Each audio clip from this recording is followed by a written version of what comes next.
अस्सलाम वालेकुम everyone, this is doctor सहर Chawla right at your service. और आज भी बड़े इंपॉर्टेंट टॉपिक पर बात होने लगी है, किसी बीमारी के इलाज में नहीं, आपको ये बताने के लिए कि हर बीमारी का एक इलाज नहीं है, हर बॉडी की एक कहानी नहीं है और इसके लिए उसके इसी वजह से उसके लिए एक ग़िज़ा भी नहीं है। हर इंसान की अपनी बायोकेमिस्ट्री होती है, एक यूनिक बायोकेमिस्ट्री होती है, चाहे बेशक हम सब ह्यूमन्स की एनाटॉमी जो है, हमारे स्ट्रक्चर्स जो हैं, वो सब एक जैसे हैं। लेकिन हम सब ह्यूमन बीइंग्स की हमारे डिफरेंट एक्सपोज़र्स की वजह से, हमारे डिफरेंट इनहेरिटेंस, हमारे डीएनए और जीन्स की वजह से, हमारे डिफरेंट एक्सपीरियंसेस की वजह से, biomedical experiences, diseases, pathogens, bacteria, viruses के साथ, एनवायरमेंटल जिस तरह के एनवायरनमेंट को आप एक्सपोज़ हुए हैं, हम हर एक की इम्यूनिटी डिफरेंट होती है। हर एक की बॉडी में जो सोज़िश और इन्फ्लेमेशन है, किसी की बॉडी में कम होगी, किसी की बॉडी में ज़्यादा होगी। अपनी फैमिली हिस्ट्री की वजह से किसी को किसी डिज़ीज़ के होने की टेंडेंसी ज़्यादा होगी, किसी को किसी की कम होगी। अपनी ग़िज़ा की वजह से किसी की बॉडी जो है वो बेटर ट्रॉमास को बर्दाश्त कर सकेगी, किसी की बॉडी कम बर्दाश्त कर सकेगी। जिस इलाके में आप रहते हैं उसकी वजह से किसी की बॉडी की डैम्प तासीर हो सकती है, किसी की बॉडी की खुश्क तासीर हो सकती है और इस तरह की अनगिनत मिसालें जो हैं वो दी जा सकती हैं। आपको ये बताने के लिए कि हर एक के लिए एक डाइट चार्ट नहीं होता और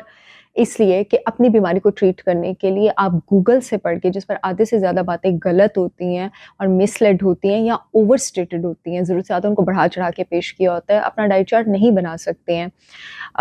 वही पालक जो किसी के लिए शफ़ा हो सकती है, अपेरेंटली कितना हेल्दी फूड है, लेकिन वही पालक अगर किसी किडनी स्टोन के पेशेंट को दी जाए या फिर किसी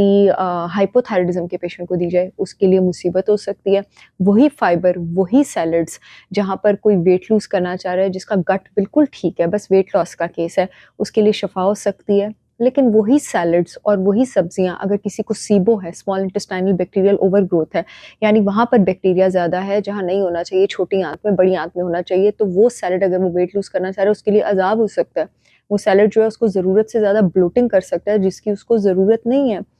वही बैंगन जिसको आप स्टर फ्राई करके किसी पेशेंट को दे सकते हैं, वही बैंगन अगर आप किसी एक्जिमा के पेशेंट को दे देंगे, क्योंकि बैंगन, टमाटर, शिमला मिर्च और आलू ये नाइटशेड की फैमिली से होते हैं। ये हम एलर्जीज़ और इन्फ्लेमेशन वाले पेशेंट्स में अवॉइड करते हैं, आर्थराइटिस और एक्जिमा वाले में। वो अगर आप एक्जिमा वाले को देंगे, उसके लिए प्रॉब्लम कर सकता है।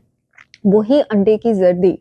जो आपके पास किसी एक्जिमा वाले पेशेंट में बहुत ज़्यादा प्रॉब्लम कर सकती है, जिसको सोया लीकी गट है या एग प्रोटीन से एलर्जी है, वही अंडे की ज़र्दी जिसको विटामिन डी की कमी है और हम उसका इलाज करना चाह रहे हैं बच्चों के डाइट चार्ट में, उसके लिए जो है वो बहुत ज़्यादा शफ़ा हो सकती है।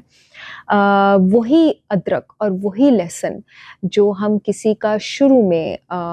जो है कोलेस्ट्रॉल का ट्रीटमेंट करना चाह रहे हैं, वो भी स्टैटिन्स नहीं ले रहा है, क्योंकि स्टैटिन्स ब्लड थिन करती हैं, वो उसके लिए शफ़ा हो सकती है। और वही अदरक और वही लहसुन किसी गर्ड वाले पेशेंट के लिए बहुत, ये मैं आपको सिर्फ कुछ मिसालें दे रही हूँ, मैं इस पे 2 दिन भी कंटिन्यूअसली इस तरह वीडियो बना सकती हूँ।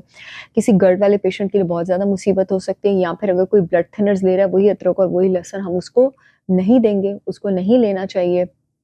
वही प्रोबायोटिक्स जो एक पेशेंट के लिए जिसको डायरिया की टेंडेंसी है, गट का बैक्टीरिया बहुत ज़्यादा ख़राब है, उसके लिए शफ़ा हो सकती है, ठीक है? उसकी डायरिया की टेंडेंसी कम हो सकती है और वही प्रोबायोटिक सप्लीमेंट एक जिसको सीबो है, अच्छी चीज़ होने के बावजूद भी उसके लिए बहुत ज़्यादा मुश्किल हो सकती है। वही गंदम और वही डेयरी अगर किसी की बॉडी में तपिश है, हीट स्ट्रेस है, उसके लिए बहुत जो है नेमत हो सकती है। और वही गंदम और वही डेयरी अगर किसी की बॉडी में फ्लेम है या डैम्पनेस है, उसके लिए ठीक-ठाक जो है वो मसला क्रिएट कर सकती है।